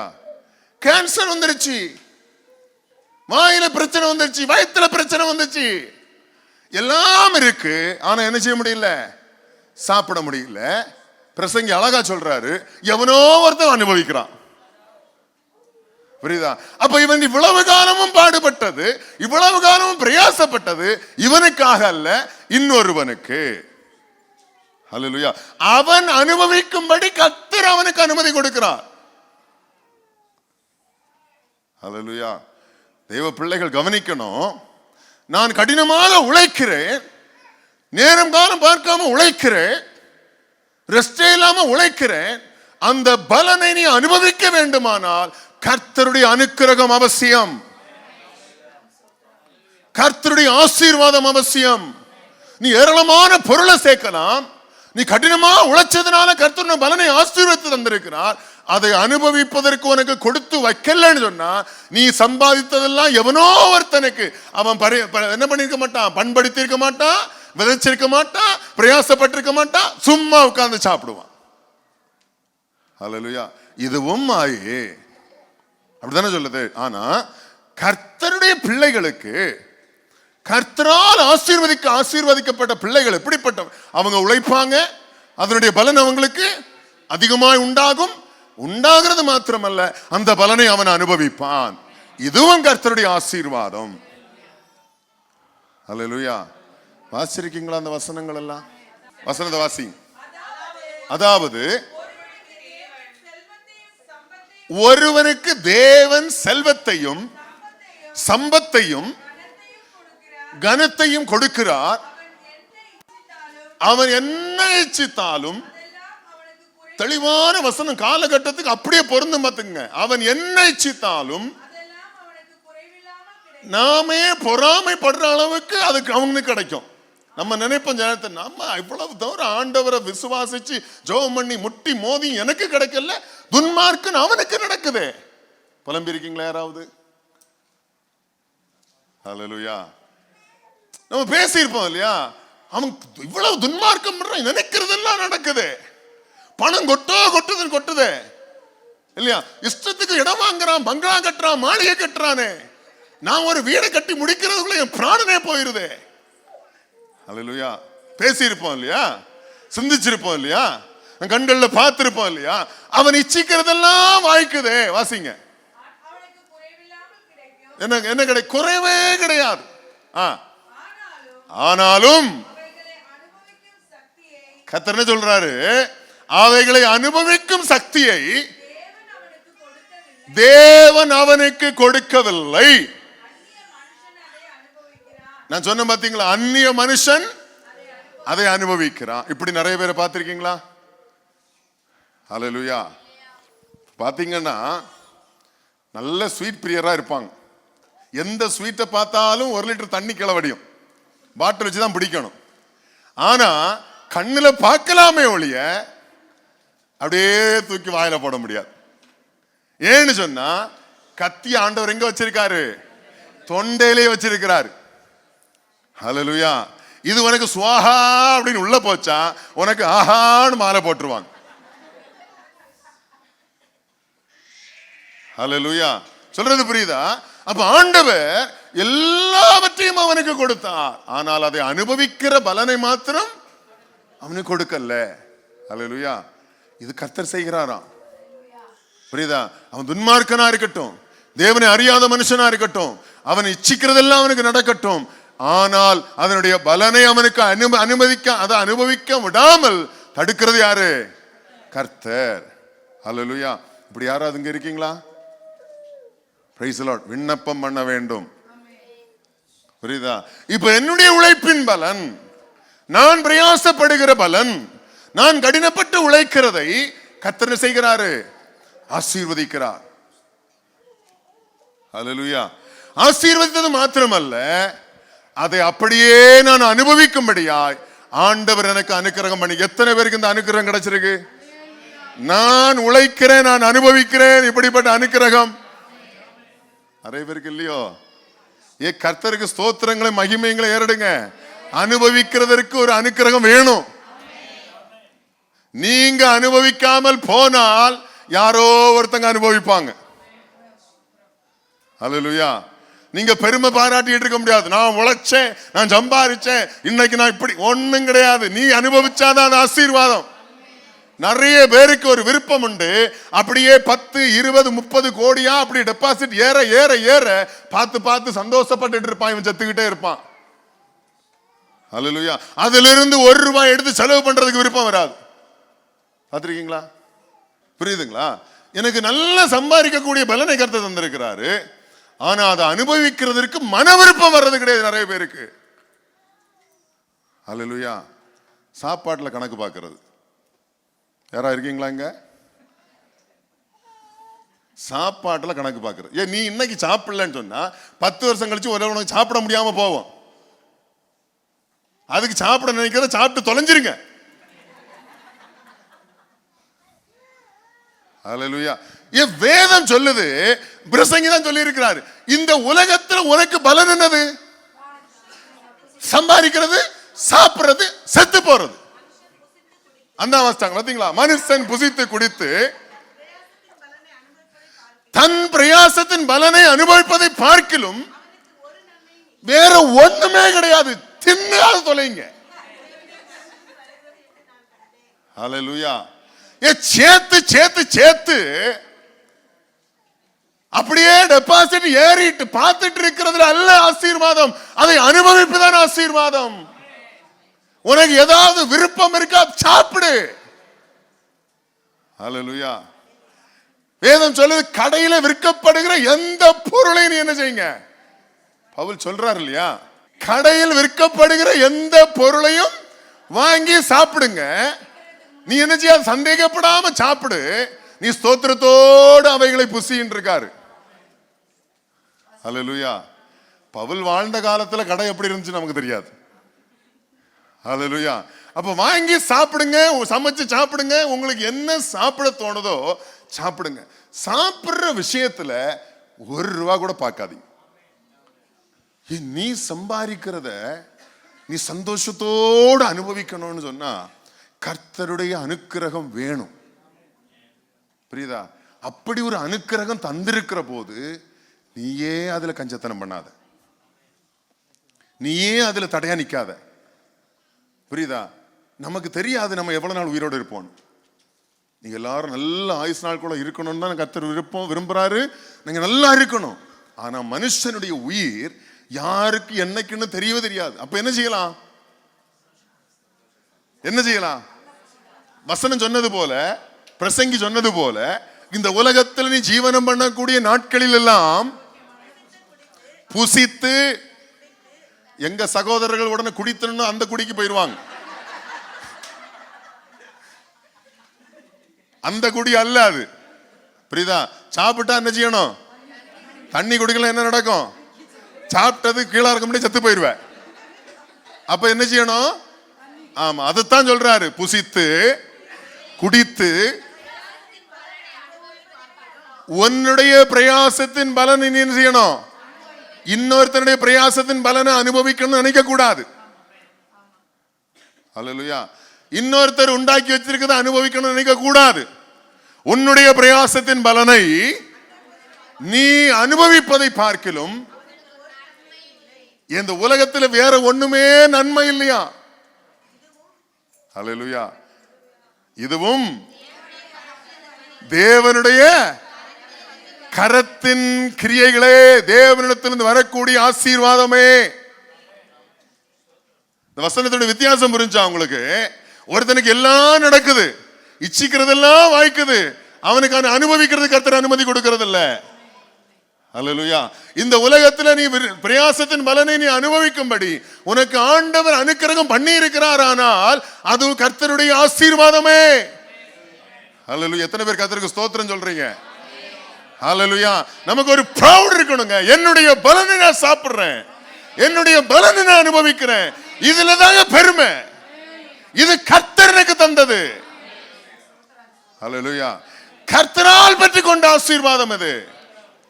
அல்லேலூயா. இங்க இருக்கிற எல்லாரும் அப்படி அனுபவிக்கிறீங்கன்னு நம்புறேன். இப்போ முன்மாறி மழையை பெற்றுக்கொண்டவர்கள் தான் எதற்காக ஜெபிக்க வேண்டும்? பின்மாறி மழைக்காக ஜெபிக்க வேண்டும். இனி இந்த முன்மாறி மழையை கர்த்தர் யாருக்கு கொடுப்பார்? நம்முடைய வசனம் என்னது? பின்மாறி காலத்து மழைக்காக வேண்டிக் கொள்ளுங்கள், கர்த்தரிடத்தில் வேண்டிக் கொள்ளுங்கள். அதுதான் நம்முடைய ஜெபம். அப்ப பின்மாறி மழை நமக்கு கிடைக்க வேண்டுமானால் நம்ம முன்மாறி மழை என்ன செஞ்சிருக்கணும்? பெற்றிருக்க வேண்டும். இந்த முன்மாறி மழையை, இல்லை என்றால் முன்மாறியும் பின்மாறியுமாகிய மழையை கர்த்தர் யாருக்கு கொடுப்பேன் என்று வாக்கு பண்ணியிருக்க, இல்லை யார் பெற்றுக்கொள்ள முடியும்? வாசிங்க, உபாகமத்தின் புஸ்தகம் 11வது அதிகாரம், அதுல 11ல இருந்து வாசிங்க. நீங்கள் சுதந்தரிக்க போகிற தேசமோ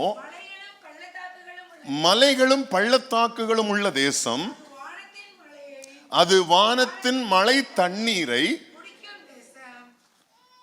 சொன்ன பார்த்தீங்களா? இஸ்ரவேல் தேசத்தை குறித்து சொல்றார் ஆண்டவர். எப்படி எந்த தண்ணீரை குடிக்குமாம்? அப்ப கர்த்தர் எப்படி ஆசீர்வதிச்சிருக்கார் பார்த்தீங்களா? அது மழையினால் தேசம் என்ன செய்யப்பட்டது? ஆசீர்வதிக்கப்பட்டது. அடுத்தது, அது உன் தேவனாகிய கர்த்தர் விசாரிக்கிற தேசம். அல்லேலூயா. ஆண்டவர் என்ன செய்கிறாராம்? தேசத்தை விசாரிக்கிறாராம். அடுத்தது, வருஷத்தின் துவக்கம் முதல் வருஷத்தின் முடிவு மட்டும் எப்பொழுதும் உன் தேவனாகிய கர்த்தரின் கண்கள் அதன் மேல் வைக்கப்பட்டிருக்கும். அல்லேலூயா. எப்பொழுதும் வருஷத்தின் துவக்கத்தின் முதல் முடிவு பரியந்தம் கர்த்தரின் கண்கள் அந்த தேசத்தின் மேல் வைக்கப்பட்டிருக்கும். அடுத்தது, நீங்கள் நல்லா கவனிங்க, யாருக்கு இந்த மழை வருஷிக்க பண்ணுவார்? நீங்கள் உங்கள் தேவனாகிய கர்த்தரிடத்தில் உங்கள் முழு இருதயத்தோடும் முழு ஆத்துமாவோடும் அன்பு கூர்ந்து அவரை சேவிக்கும்படி நான் இன்று உங்களுக்கு கற்பிக்கிற என் கற்பனைகளுக்கு கீழ்ப்படிந்தால். அல்லேலூயா. யாருக்கு முன்மாறி மழை அளிப்பார் ஆண்டவர்? வசனம் சொல்லுகிறது, உங்கள் தேவனாகிய கர்த்தரிடத்தில் முழு இருதயத்தோடும் முழு ஆத்மாவோடும் அன்பு கூறுவது மாத்திரமல்ல, அவரை சேவிக்கும்படி. அவரை சேவிப்பீர்கள் என்று சொன்னால், நான் இன்று உங்களுக்கு கற்பிக்கிற என் கற்பனைகளுக்கு கீழ்ப்படிந்தால். அல்லேலூயா. நல்ல கவனிங்க, என்னென்ன பாயிண்ட் இருக்கு அதுல. முதலாவது என்ன செய்யணுமா? முழு இருதயத்தோடும் முழு ஆத்மாவோடும் அன்பு கூற வேண்டும். இரண்டாவது, அவரை சேவிக்க வேண்டும். மூன்றாவது, அவருக்கு கீழ்ப்படிய வேண்டும். அல்லேலூயா. அவரை அன்பு கூற வேண்டும், அவரை சேவிக்க வேண்டும். சேவிக்கிறது அப்படின்னு சொன்னா அவரை பணிந்து கொள்ளுதல், தொழுது கொள்ளுதல் அண்ட் அவர்களுக்கு ஊழியம் செய்தல். இல்லையா? அப்போ அன்பு கூறுதல், அவரை சேவித்தல், அவருடைய வார்த்தைக்கு கீழ்ப்படுகிறவர்கள். அல்லேலூயா. வேதம் சொல்லுகிறது, அவரிடத்தில் அன்பு கூறுகிறவன் வார்த்தைக்கு என்ன செய்வான்? கீழ்ப்படிவான். அதனாலதான் முதலாவது ஆண்டவர் சொன்னாரு, உன் தேவனிடத்துல நீ முழு இருதயத்தோடு முழு ஆத்மாவோடும் அன்பு கூர்ந்து அப்புறம் சேவித்து அவருடைய கற்பனைகளுக்கு நீ கீழ்ப்படிந்தால். வாசிங்க, கவனிங்க, நீ உன் தானியத்தையும் உன் திராட்சரசத்தையும் உன் எண்ணெயையும் சேர்க்கும்படிக்கு நான் ஏற்ற காலத்தில் உங்கள் தேசத்தில் முன்மாரியையும் பின்மாரியையும் பெய்ய பண்ணி மிருக ஜீவன்களுக்காக உன் வெளிகளிலே புல் முளைக்கும்படி செய்வேன், நீ சாப்பிட்டு திருப்தி அடைவா என்கிறார். அல்லேலூயா. ஆண்டவர் யாரை ஆசீர்வதிப்பாரா? யாருக்கு மழை பெய்யுமாம்?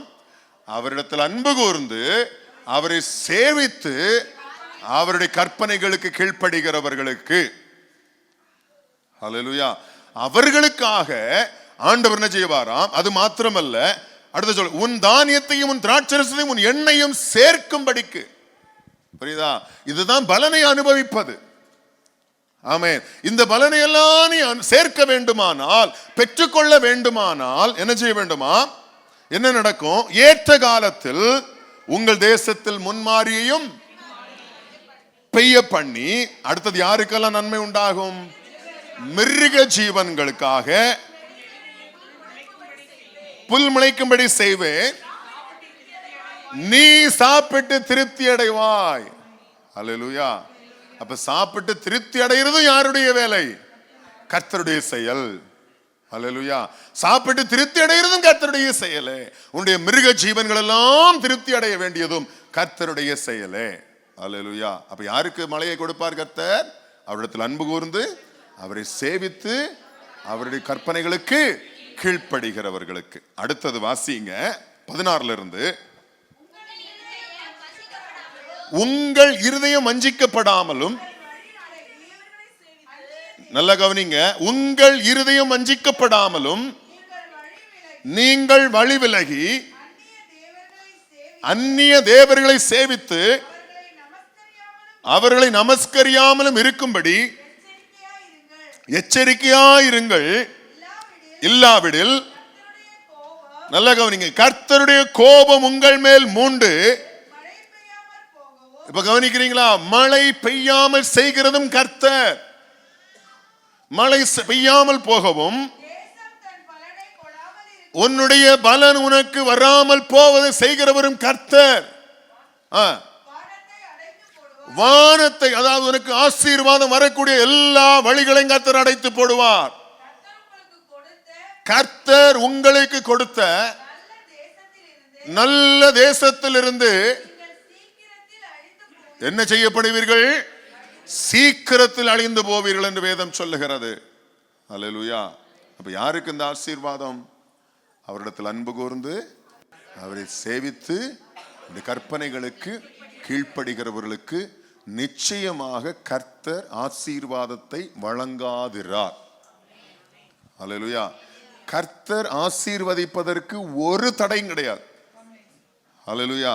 கர்த்தரால் ஆசீர்வாதத்தை பெறுவதற்கு ஒரு தடையும் கிடையாது. ஆண்டவர் இந்த வசனத்தை சொல்லி இருக்கிறாரானால் கர்த்தர் நிச்சயமாக அவரை ஆசீர்வதிப்பார். இதுல எந்த மாற்று கருத்தும் கிடையாது. நீ செய்ய வேண்டியது என்ன? உன் தேவனாகிய கர்த்தரிடத்தில் முழு இருதயத்தோடு முழு ஆத்மாவோடும் அன்பு கூர்ந்து அவரை நீ தொழுது கொண்டு சேவித்து அவருடைய வசனத்துக்கு நீ கீழ்ப்படிவாயானால் உனக்கு ஏற்ற காலத்தில் அவர் முன்மாரியும் கொடுப்பார், பின்மாரியும் கொடுப்பார். அல்லேலூயா. முன்மாரி உண்டானால் உனக்கு விதை, உன்னுடைய விதைக்கு உன்னுடைய உழைப்பினுடைய பலன். உனக்கு பின்மாரி உண்டானால் அதை நீ அறுவடை செய்வதற்கு கர்த்தர் வாய்க்க பண்ணுவார். ரெண்டுமே அவசியம். அல்லேலூயா. விதைத்து பின்மாரி மழை பெய்யாமல் போனால் நீ விதைத்ததெல்லாம் காஞ்சு போகும், பலன் இல்லாமல் போகும். அதே நேரத்தில் விதைக்காமல் பின்மாரி மழை வந்தாலும் ஒரு பலனும் இல்லை. முன்மாரி மழை இல்லாமல் பின்மாரி மழை மாத்திரம் வந்தாலும் ஒரு பலனும் இல்லை. இனி இந்த முன்மாரி பின்மாரி மழை என்று தீர்க்க தரிசனம் யாரை சொல்லுகிறது? வாசிங்க. ஓசியா தீர்க்கதரிசியின் புஸ்தகம் 6ஆம் அதிகாரம் 1 வாசி. கர்த்தரிடத்தில் திரும்புவோம் வாருங்கள், நம்மை பீறினார், அவரே நம்மை குணமாக்குவார், நம்மை அடித்தார், அவரே நம்முடைய காயங்களை கட்டுவார், 2 நாளைக்கு பின்பு அவர் நம்மை உயிர்ப்பிப்பார், மூன்றாம் நாளில் நம்மை எழுப்புவார். அப்பொழுது நாம் அவருடைய சமூகத்தில் பிழைத்திருப்போம். கர்த்தரை அறியும்படி தொடர்ந்து போவோம். அவருடைய புறப்படுதல் அருணோதயம் போல ஆயத்தமாய் இருக்கிறது. அவர் மழையை போவலும் பூமியின் மேல் பெய்யும் முன்மாறி பின்மாறி மழையை போலவும் நம்மிடத்தில் வருவார். அல்லேலூயா. இப்ப முன்மாறி பின்மாறி மழையாக மழையை போல யார் வருவாராம்? கர்த்தரே உங்களிடத்தில் வருவேன் என்று வாக்கு பண்ணி இருக்கிறார். அல்லேலூயா. அப்போ நீ உன் தேவனாகிய கர்த்தரை முழு இதயத்தோடு நீ அன்பு கூர்ந்து சேவித்து அவருடைய வசனத்துக்கு கீழ்ப்படிவாயானால் கர்த்தரிடத்தில் வரும்போது எப்படி வருவாராம்? முன்மாறி பின்மாறி மழையோடு உன்னிடத்தில் வருவேன் என்று வாக்கு பண்ணி இருக்கிறார். அல்லேலூயா. இந்த 3 வசனமும் இயேசு கிறிஸ்துவை குறித்து சொல்லப்பட்ட தீர்க்க தரிசனம். அல்லேலூயா. வரப்போகிற மேசியாவாகிய இயேசு கிறிஸ்துவை குறித்து சொல்லப்பட்ட தீர்க்க தரிசனம். அல்லேலூயா. இப்போ முன்மாறி மழை பின்மாறி மழை என்றால் என்ன? அல்லேலூயா. புதிய ஏற்பாட்டு சபையின் புதிய ஏற்பாட்டு ஆவிக்குரிய ஆசீர்வாதம், புதிய ஏற்பாட்டு ஆவிக்குரிய உபதேசத்தின்படி முன்மாறி மழையும் பின்மாறி மழையும் என்றால் என்ன? அல்லேலூயா. இங்க நம்ம வாசிக்கிறோம், நம்ம 2ஆம் வசனத்துல வாசிக்கும் போது 2 நாளைக்கு பின்பு அவர் நம்மை உயிர்ப்பிப்பார். அடுத்தது 3ஆம் நாளிலே நம்மை எழுப்புவார். அப்பொழுது நாம் அவருடைய சமூகத்தில் பிழைத்திருப்போம். 3ஆம் வசனம், அப்பொழுது நாம் அறிவடைந்து தொடர்ந்து போவோம். அவருடைய புறப்படுதலும் அருணோதயம் போல் இருக்கும். அவர் மழையை போலவும் பூமியின் மேல் பெய்யும் முன்மாறி பின்மாறி மழையை போலவும் நம்மிடத்தில் வருவார். யாரிடத்துல வருவாராம்? நம்மிடத்தில், மனுஷர்களிடத்தில் வருவார். அல்லேலூயா. இயேசு கிறிஸ்துவனுடைய பிறப்பை குறித்து, வருகையை குறித்து பேசுகிறது. வருகைன்னு சொன்னா இனி வரப்போகிற வருகை அல்ல. இயேசு 2000 வருஷத்துக்கு முன்பாக பிறந்தார் இல்லையா, அந்த வருகையை குறித்து இங்க தீர்க்க தரிசனம் சொல்லி இருக்கிறது. அவர் 2 நாளைக்கு பின்பு 3ஆம் நாளில் அவர் உயிரோடு எழுந்தார். நம்மையும் அவர் 3ஆம் நாளில் உயிரோடு எழுப்புவார். அவருடைய புறப்படுதல் அருணோதயம் போல ஆயத்தமாக இருக்கிறது. அவர் முன்மாறி பின்மாறி மழையை போல நம்மிடத்தில் வருவார். அல்லேலூயா. இயேசு கிறிஸ்துவனுடைய வருகையை குறித்து இங்க தீர்க்கதரிசி சொல்லி வைத்திருக்கிறார். அல்லேலூயா. வாசிக்கும் போது நல்ல கவனிங்க. இப்ப மத்தேயு எழுதின சுவிசேஷம் 3ஆம் அதிகாரம் 13ஆம் வசனத்திலிருந்து வாசிங்க. அப்பொழுது யோவானால் ஞானஸ்நானம் பெறுவதற்கு இயேசு கலிலேயாவை விட்டு யோர்தானுக்கு அருகே அவனிடத்தில் வந்தார். போதும். அல்லேலூயா. நம்ம அங்க வாசித்தோம், என்ன வாசித்தோம்? ஓசியாவின் புஸ்தகத்துல அவர் முன்மாறி பின்மாறி மழையை போல நம்மிடத்தில் வருவார். வருவார்னு சொல்லி இருந்தல, வரப்போகிற ஒரு காரியம் இல்லையா, நடக்க போகிற ஒரு காரியத்தை தீர்க்கதரிசனமா சொல்றாரு. இங்க நம்ம வாசித்தோம், இயேசு வந்தார்.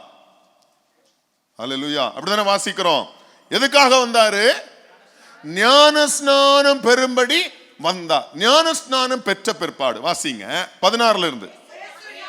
இயேசு ஞானஸ்நானம் பெற்று கரை ஏறின உடனே இதோ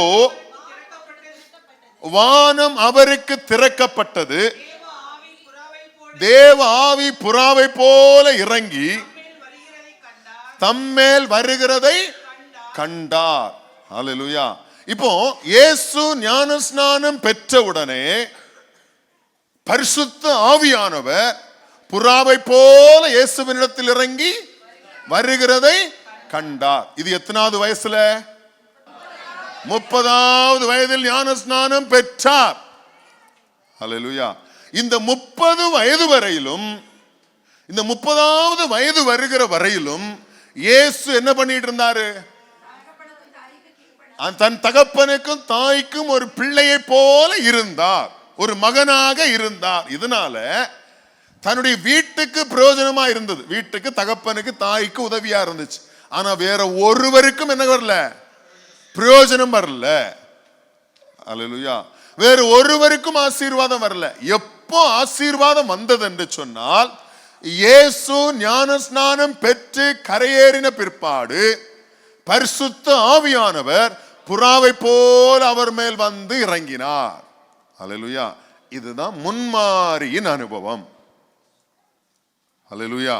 வசனம் சொல்லுகிறது, நீங்கள் மீட்கப்படும் நாளுக்கென்று முத்திரையாக பரிசுத்த ஆவியை பெற்றீர்கள். எப்ப பெற்றீர்கள்? யாரெல்லாம் பிதா குமாரன் பரிசுத்த ஆவியின் நாமத்தினாலே முழுக்கு ஞானஸ்நானம் பெறுகிறார்களோ அவர்கள் எல்லாருக்கும் பரிசுத்த ஆவியானுடைய முத்திரை உண்டு. அப்பா பிதாவே என்று அழைக்கக்கூடிய புத்திர சுவிகாரத்தின் ஆவி உங்களுக்கு எப்ப கொடுக்கப்படுகிறது? எப்பொழுது நீங்கள் மனம் திரும்பி ஆண்டவராக இயேசு கிறிஸ்துவை விசுவாசித்து பிதா குமாரன் பரிசுத்தாவின் நாமத்தினாலே முழுக்க ஞானஸ்நானம் எடுக்கிறீர்களோ அப்பொழுது புத்திர சுவிகாரத்தின் ஆவியினாலே நீங்கள் முத்திரை போடப்படுகிறீர்கள். இப்ப இயேசு பாருங்க, புத்திர சுவிகாரத்தின் ஆவியினாலே அவர் முத்திரை போடப்பட்ட போது, அடுத்த வசனத்தை வாசிங்க. இவர் வானத்திலிருந்து ஒரு சத்தம் உண்டாகி என்ன சொல்லுது? இவர் என்னுடைய. ஆனா அன்னைக்கு உலக பிரகாரமா யாருடைய குமாரன்? யோசேப்புடைய குமாரன். அவர் எப்பொழுது கீழ்ப்படிந்து ஞானஸ்நானம் பெற்று கரையேறினாரோ பரிசுத்த ஆவியினால் அவர் நிரப்பப்பட்டார். பரலோகம் சொல்லிட்டு, இவர் யோசேப்பினுடைய குமாரன் அல்ல, என்னுடைய நேசகுமாரன். அல்லேலூயா. இதுதான் முதலாக பெற்றுக் கொள்ளுகிற பரிசுத்தாவின் அனுபவமாகிய முன்மாரியின் அனுபவம். இதை செய்கிறது யாரு? தேவனே செய்தார், கர்த்தரே செய்தார். அதனாலதான் சகரியா சொன்னாரு, நீங்கள் பின்மாறி மழைக்காக கர்த்தரிடத்தில் வேண்டிக் கொள்ளுங்கள். அல்லேலூயா. புரியுதா? அப்ப எல்லாரும் யாரெல்லாம் பரிசுத்த ஆவியினால் முத்திரை போடப்பட்டிருக்கிறீர்களோ நீங்கள் எல்லாரும் இப்ப என்ன ஆயிட்டீங்க? முன்மாறி மழையை பெற்றுக் கொண்டிருக்கிறீர்கள். அல்லேலூயா. எதற்காக இந்த மழையை பெற்றீங்க?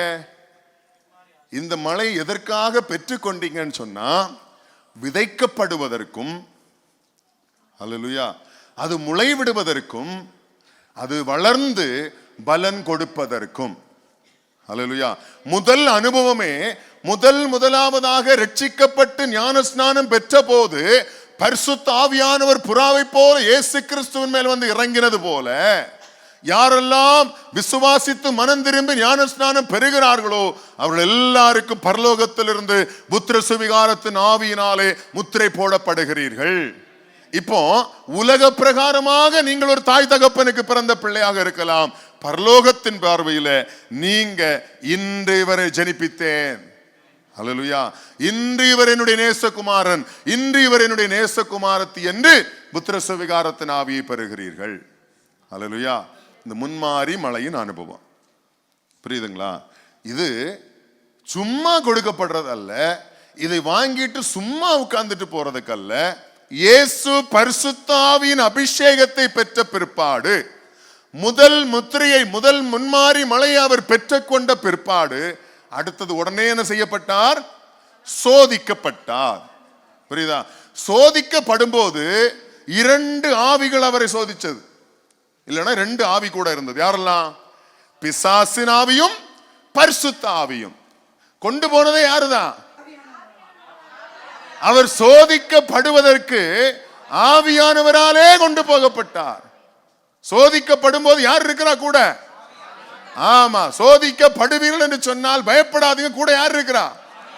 ஆவியானவர் கூட இருக்கிறார். ஆவியானவர் கூட இருக்கிறதுனால சோதனையிலிருந்து தப்பிக்கொள்ளும்படி அவர் வழி செய்வார். அல்லேலூயா. இப்ப இயேசு சோதிக்கப்படும்படி கொண்டு போகப்பட்டார். பரிசுத்த ஆவியானவன் கூட உண்டு.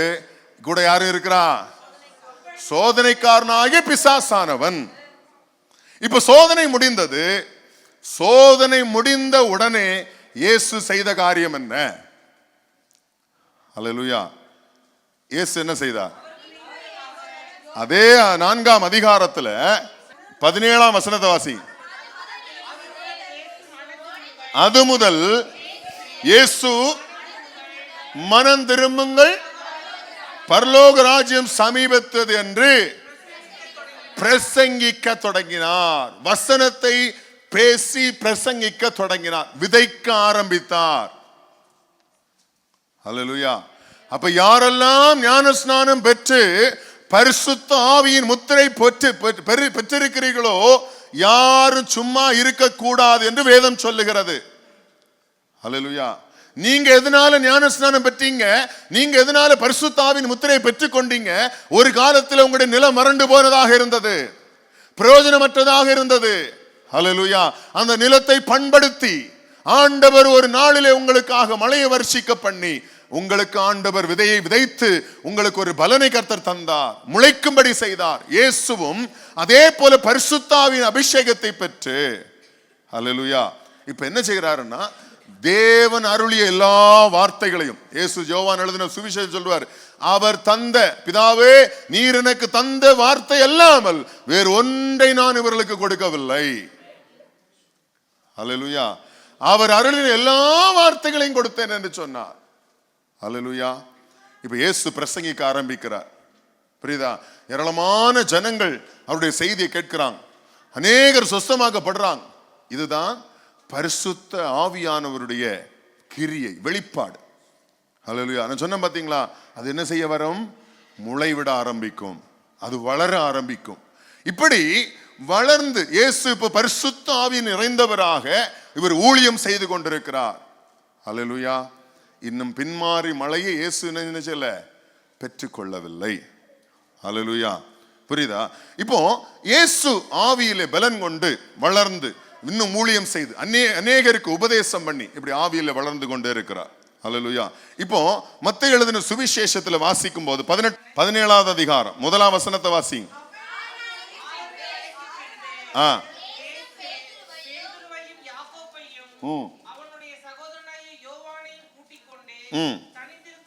தனித்திருக்கும்படி உயர்ந்த மலையின் மேல் போய் அவர்களுக்கு முன்பாக மறுரூபமானார். அவர் முகம் சூரியனை போல பிரகாசித்தது. இப்ப இயேசு என்ன பண்றாரு? மறுரூபமானார். மறுரூபமாக்கி சீஷர்களுக்கு காண்பிக்கிறார். எப்படி மறுரூபமாக்க முடியும்? ஆவியினாலே மாத்திரமே மறுரூபமாக முடியும். அல்லேலூயா. தெரியுமா உங்களுக்கு எப்படி அவர் மறுரூபமாக்கி காண்பிக்கிறார்? அவர் பெற்றுக்கொண்ட ஆவியினாலே நம்மை மறுரூபப்படுத்துகிறவரும் ஆவியானவரே. அல்லேலூயா. அதனாலதான் ஒருவர் ரட்சிக்கப்பட்டு பரிசுத்த ஆவியின் அபிஷேகத்தை பெற்றுக்கொண்டால், முத்திரையை பெற்றுக்கொண்டால், அவங்க வாழ்க்கையில டிரான்ஸ்பர்மேஷன் வர வேண்டியது அவசியம். பரிசுத்த ஆவியானவர் நிச்சயமாகவே அதை செய்வார். அல்லேலூயா. ஆனா இன்னைக்கு நிறைய பேருக்கு இந்த ஒரு டிரான்ஸ்பார்மேஷன் நம்ம பார்க்க முடியறதே இல்லை. அப்படின்னு சொன்னா மனம் திரும்புதல் எங்கேயோ பிரச்சனை இருக்கு. ஆனா உண்மையிலேயே மனம் திரும்பி ஒரு ரட்சிக்கப்பட்டிருப்பார்களானால் நிச்சயமாக அவனுடைய வாழ்க்கையில் என்ன வரும்? டிரான்ஸ்பார்மேஷன், மறுரூபம் ஆகுதல் நடக்கும். அல்லேலூயா. இயேசு இப்ப என்ன செய்கிறாரு? அடிக்கப்படுகிறார், கொல்லப்படுகிறார். அல்லேலூயா. கொல்லப்பட்ட இயேசு, வேதம் சொல்லுகிறது, 1 கொரிந்தியர் 15ஆம் அதிகாரத்தை நீங்க திருப்புங்க, 45ஆம் வசனத்திலிருந்து வாசி. ஜீவ ஆத்மாவானான் என்று எழுதியிருக்கிறது. பிந்தின ஆதாம் உயிர்ப்பிக்கிற ஆவியானா. இப்ப இயேசு முழுமையா என்ன ஆயிட்டாரு? முழுமையா என்ன ஆயிட்டாரு? He became spirit.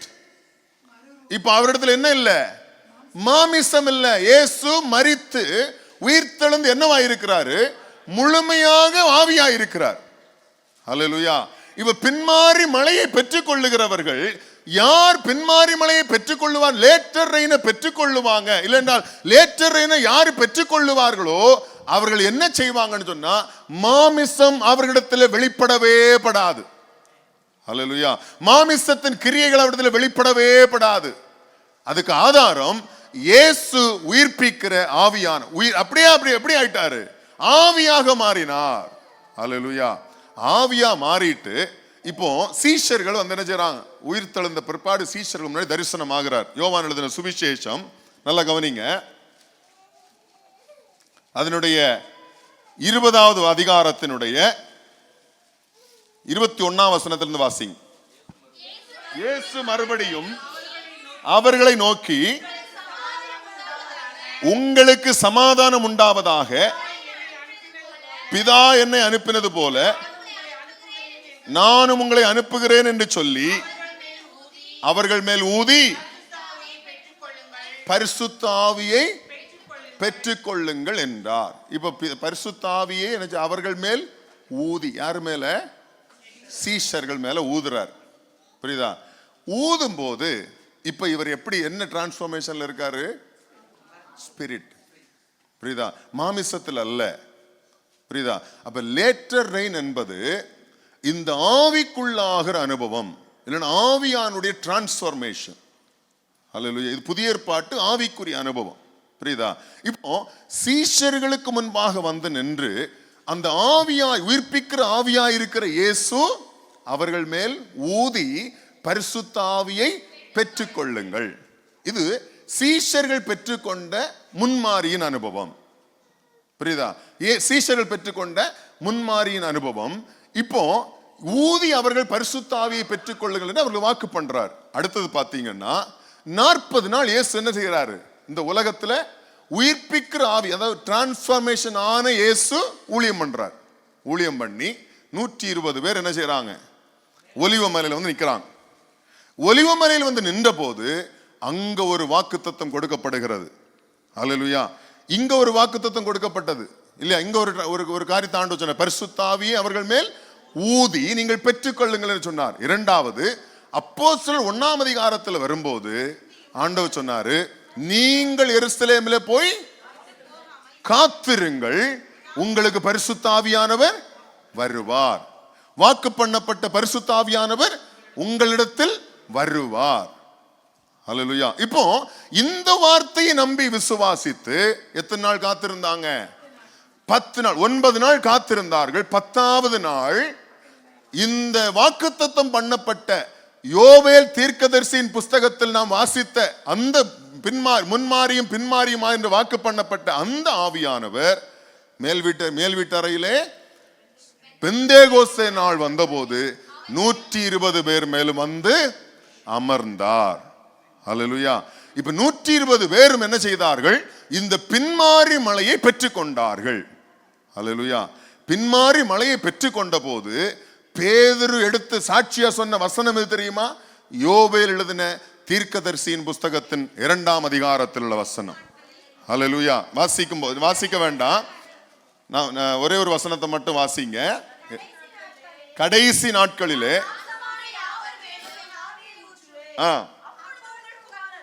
உங்கள் குமாரரும் 16ஆம் வசனத்தை வாசிச்சிருங்க. தீர்க்கதரிசியாகிய யோவேலினால் உரைக்கப்பட்டபடியே இது நடந்தேறுகிறது. அல்லேலூயா. பேதுரு என்ன சொல்றாரு? இந்த லேட்டர் ரெயின், அங்கு சகரியா தீர்க்கதரிசியின் மூலமாய் சொல்லப்பட்ட வாக்கு தத்தமும் யோவேல் தீர்க்கதரிசியின் மூலமாய் சொல்லப்பட்ட வாக்கு தத்தமும் இப்ப என்ன செஞ்சிருச்சு? இங்கே நடந்து கொண்டிருக்கிறது, நடந்து ஏறுகிறது, நடந்து கொண்டிருக்கிறது அப்படின்னு சொல்றார். அல்லேலூயா. இது வாக்குத்தத்தம் பண்ணப்பட்டபடி அவர் அங்கே செய்தார். அல்லேலூயா. இப்ப ஆண்டவர் சபைக்கு என்ன சொல்றாரு? இந்த லேட்டர் ரெயினுக்காக முன்மாரி மழையை பெற்றுக்கொண்ட நீங்கள் இனி ஆண்டவர் உங்களுக்கு செய்ய போகிற காரியம், இந்த லேட்டர் ரெயினுக்காக நீங்கள் என்ன செய்யுங்க? விண்ணப்பம் பண்ணுங்கள். விண்ணப்பம் பண்ணினால் கர்த்தரிடத்தில் நீங்கள் கேட்டால் உங்களுக்காக கர்த்தர் மின்னல்களை உண்டாக்கி மழையை வருஷிக்க பண்ணுவார். அல்லேலூயா. இது என்னுடைய விசுவாசம். நிச்சயமாக வருகிற வருஷத்தில் கர்த்தர் இதை செய்வார். ஆவியினாலே ஒரு பெரிய அசைவை கர்த்தர் சபையில உண்டு வருவார். அல்லேலூயா. ஆவியானவரால் ஒரு பெரிய அசைவு சபைக்கு உண்டாகும். ஆமென். ஆண்டவர் நமக்கு சொல்லுகிற காரியம், இங்கு அநேகர் முன்மாரி மலையினால் முத்திரை போடப்பட்டிருக்கிறீர்கள், முன்மாரி பரிசுத்த ஆவியினால் முத்திரை போடப்பட்டிருக்கிறீர்கள், அநேகர் உண்டு. ஆண்டவர் சொல்லுகிறார், இதோடு போதாது, இது அல்ல நம்முடைய நோக்கம். ஆண்டவர் நமக்கு பின்மாரி மலையை தருவேன் என்று வாக்கு பண்ணுகிறார். நீ என்ன செய்ய வேண்டும்? கர்த்தரிடத்திலே விண்ணப்பம் பண்ண வேண்டும், கர்த்தரிடத்தில் நீங்கள் ஜெபிக்க வேண்டும். நிச்சயமாக ஆவியானுடைய பலத்த கிரியை சபையிலே வெளிப்படும் என்று கர்த்தர் சொல்லுகிறார். அல்லேலூயா. இது என்ன நடத்தும் அப்படின்னா, இந்த பின்மாறி மலை நீங்க அதுக்கப்புறம் வாசிங்க அப்படின்னு சொன்னா, இந்த பின்மாறி மலையினுடைய அனுபவம் ஆதி சபையில தொடர்ந்து வந்து கொண்டே இருக்கு. 4ஆம் அதிகாரத்தை வாசிங்க ஒரு வசனத்தை, 31ஆம் வசனம். அவர்கள் ஜெபம் பண்ணின போது கூடியிருந்த இடம் அசைந்தது, அவர்கள் எல்லாரும் பரிசுத்த ஆவியினால் நிரப்பப்பட்டு, இது 2வது ஆவிக்குரிய அனுபவம், அப்போஸ்தலர்கள் பெற்றுக்கொண்ட 2வது அனுபவம். முதல் அனுபவம் 2ஆம் அதிகாரம், 2வது அனுபவம் 4ஆம் அதிகாரம். இப்படி இவர்கள் இந்த பெந்தேகோஸ்தையின் அனுபவத்தை, பின்மாறி மலையின் அனுபவத்தை பெற்றுக்கொண்டு அப்படி வளர்ந்து கொண்டே வருகிறார்கள். வசனம் பிரசங்கிக்கப்படுகிறது, ஜனங்கள் ஏராளமாய் கர்த்தரிடத்தில் சேர்க்கப்படுகிறார்கள், ஏராளமான ஜனங்கள் மனம் திரும்பினார்கள். இந்த அசைவு நம்முடைய சபையில் உண்டென்று சொன்னால், ஏராளமான ஜனங்கள் சேர்க்கப்பட்டு மனம் திரும்பி கர்த்தரிடமாய் சேருவார்கள். பின்மாறி மலையினுடைய நோக்கம் என்னவென்று சொன்னால், பலனை அனுபவிப்பது, அநேகர் பலன் பெறுவது. அல்லேலூயா. இப்ப அதிக விளைச்சல் உண்டாயிடுச்சு இல்லையா? ஒருத்தருக்கு 10 ஏக்கர்ல நெல் விளைஞ்சிருச்சு. இவருக்கு எத்தனை தேவைப்படும்? ஒருவேளை ஒரு வருஷத்துக்கு ஒரு 10 மூட்டை தேவைப்படுமா? மீதி எல்லாத்தையும் என்ன செய்வாரு? கொண்டு மற்றவர்களுக்கு வியாபாரம் பண்ணுவார். அநேகருக்கு பலன் உண்டாகும். பின்மாறி மலையினுடைய நோக்கம் என்ன? நீ பலன் பெறுவது மாத்திரமல்ல, இந்த பலன் அநேகருக்கு ஆசீர்வாதமாக மாறும். இதுவே பின்மாறி மலையினுடைய நோக்கம். அப்போஸ்தலர்கள் பின்மாறி மலையின் அபிஷேகத்தை பெற்றார்கள். ஏராளமான ஜனங்கள் கர்த்தரிடத்தில் மனம் திரும்பினார்கள். கர்த்தர் உங்களுக்காக இதை செய்வேன் என்று வாக்கு பண்ணுகிறார். நீ கர்த்தரிடத்தில் விண்ணப்பம் பண்ண, அவரவருக்காக கர்த்தர் மலையை வர்ஷிக்க பண்ணுவார். அல்லேலூயா. இந்த அனுபவத்துக்குள்ளாய் சபையை கர்த்தர் கொண்டு போவார். எத்தனை பேர் விசுவாசிக்கிறீங்க? அநேகர் கர்த்தரிடத்தில் சேருவார்கள், அநேகர் மனம் திரும்புவதற்கு ஏதுவாய் கர்த்தர் மாற்றுவார். அல்லேலூயா. முடிவில் 3 பாயிண்ட் மட்டும் நான் சொல்லிட்டு கடகடன் சொல்லிட்டு போயிடுறேன். அல்லேலூயா. இந்த பின்மாறி மலையினுடைய எக்ஸ்பீரியன்ஸ் என்னென்ன பண்ணுங்கிறது நிறைய இருந்தாலும், மிக முக்கியமாக 3 பாயிண்ட் சொல்லிட்டு நான் செய்தியை முடிக்கிறேன். வாசிங்க. பிலிப்பியருக்கு எழுதின நிருபம் 18 21 வசனங்கள். சரியா? இப்போ இதுல 21ஆம் வசனத்தை வாசிங்க.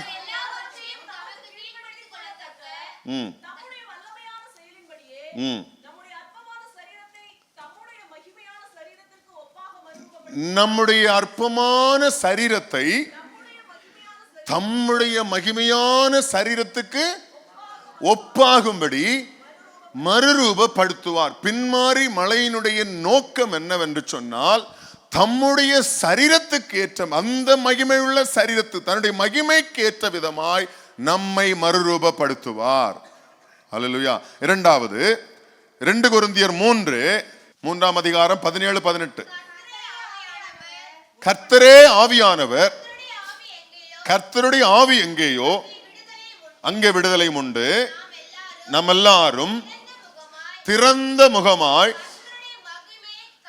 கர்த்தருடைய மகிமையை கண்ணாடியிலே காண்கிறது போல கண்டு மகிமையை கர்த்தர் காண பண்ணுவார்.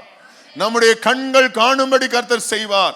இந்த பின்மாறி மலையினுடைய நோக்கம் என்ன? அவருடைய மகிமையை கண்ணாடியிலே காண்பது போல நீங்கள் காணும்படி. ஹல்லேலூயா. அடுத்து தொடர்ந்து வாசிங்க. ஆவியாயிருக்கிற கர்த்தரால் அந்த சாயலாக தானே மகிமையின் மேல் மகிமை அடைந்து மறுரூபப்படுகிறோம். முதல்ல வாசித்தோம் பிலிப்பியர்ல, மறுரூபப்படுத்துவார். 2வது அவருடைய மகிமையை கண்ணாடியில காண்பது போல காண்டு அவர் நம்ம என்ன செய்வாரு? மறுரூபப்படுகிறோம். முதலாவது மறுரூபப்படுத்துவார், அடுத்த மறுரூபம் படுகிறோம். 3வது 1 கொரிந்தியர் 3:15 51 வாசி. ஒரு ரகசியத்தை உங்களுக்கு அறிவிக்கிறேன், நாம் எல்லாரும் நித்திரை அடைவதில்லை, ஆகிலும் கடைசி எக்காலம் தொனிக்கும் போது ஒரு நிமிஷத்துல ஒரு இமைப்பொழுதுல நாம் எல்லாரும் என்ன செய்யப்படுவோம்? மறுரூபம் ஆக்கப்படுவோம். மறுரூபப்படுத்துவார், மறுரூபப்படுகிறோம், மறுரூபமாக்கப்படுவோம். புரியுதா? அடுத்தது என்ன நோக்கத்துக்காக மறுரூபமாக்கப்படுவோம்? வாசிங்க. எக்காலம் தொனிக்கும், அப்பொழுது மரித்தோர் அழிவில்லாதவர்களாய் எழுந்திருப்பார்கள், நாமும் மறுரூபமாக்கப்பட்டு என்றென்றைக்கும் இயேசுவோடு கூட இருப்போம். Hallelujah. So the purpose of the latter rain, நோக்கம் என்ன?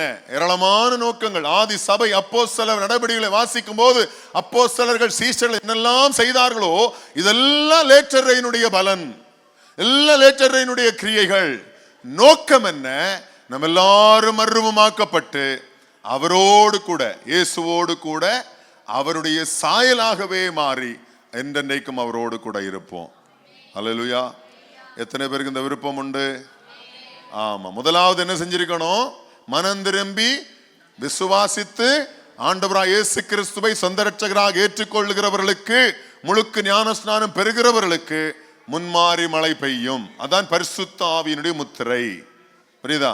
அதுக்கு பிற்பாடு இரண்டாவது பின்மாறி மழைக்காக என்ன செய்யுங்க? வேண்டிக் கொள்ளுங்கள். ஆவிக்குள்ளாக்கப்படுகிற அனுபவம். இயேசு மாமிசத்திலே மரித்து உயிர்ப்பிக்கிற ஆவியாக டிரான்ஸ்ஃபார்ம் ஆனார். ஹல்லேலூயா. சீஷர்களும் அதே போல பின்மாறி மழையை பெற்றுக் கொண்டார்கள். அநேகருக்கு பலனை அனுபவிக்கும்படி, அநேகர் பலன் பெறும்படியாய், அநேகர் கர்த்தருக்கு பலனாகும்படி இயேசுவிடமாய் சேர்க்கப்பட்டார்கள். எதுக்காக இயேசுவிடத்தில் சேர்க்கப்பட்டார்கள்? மறுரூபமாக்கப்பட்டு இயேசுவை சந்திக்கும்படி. ஹல்லேலூயா. சபைக்கு எதுக்கு வர்றீங்க? எதுக்கு வர்றீங்க? இயேசுவோடு சேரும்படி. ஒரு நாள் இயேசுவை சந்திக்கணும். என்னுடைய மரணம் முந்துமானால் நான் கல்லறையிலிருந்து மறுரூபமாக்கப்பட்டு எழும்புவேன். கர்த்தருடைய வருகை முந்துமானால் இருக்கிற வண்ணமாகவே நான் இருக்கிற வண்ணமா போயிட முடியாது, மறுரூபமாக்கப்பட்டு அந்த ஆவியினாலே மறுரூபமாக்கப்பட்டு மத்தியாகத்தில் இயேசுவை சந்திப்போம். எத்தனை பேர் விசுவாசிக்கிறீங்க? எத்தனை பேர் வேண்டிக் கொள்ளுவீங்க? வருகிற வருடத்தில் கர்த்தர் செய்வார். கர்த்தரிடத்தில் வேண்டிக் கொள்ளுங்கள். கர்த்தர் உங்களுக்காக மழையை வர்ஷிக்க பண்ணி உங்களுக்கு ஏற்ற காலத்தில் மழையை வர்ஷிக்க பண்ணுவார். ஆமென்.